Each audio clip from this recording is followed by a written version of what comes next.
Sometimes you may have commented on a post on Threads, and when you're posting a comment, others may like that comment and share it too.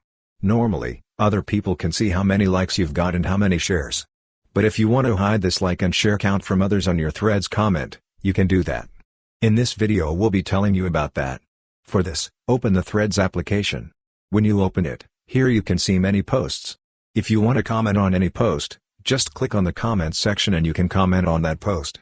But for example, I'm selecting one comment which I have done before.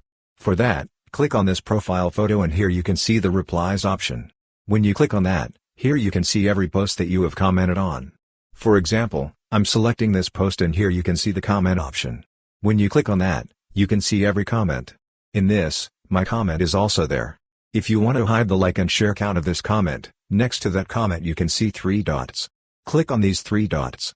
When you click on that, here you can see hide like and share counts.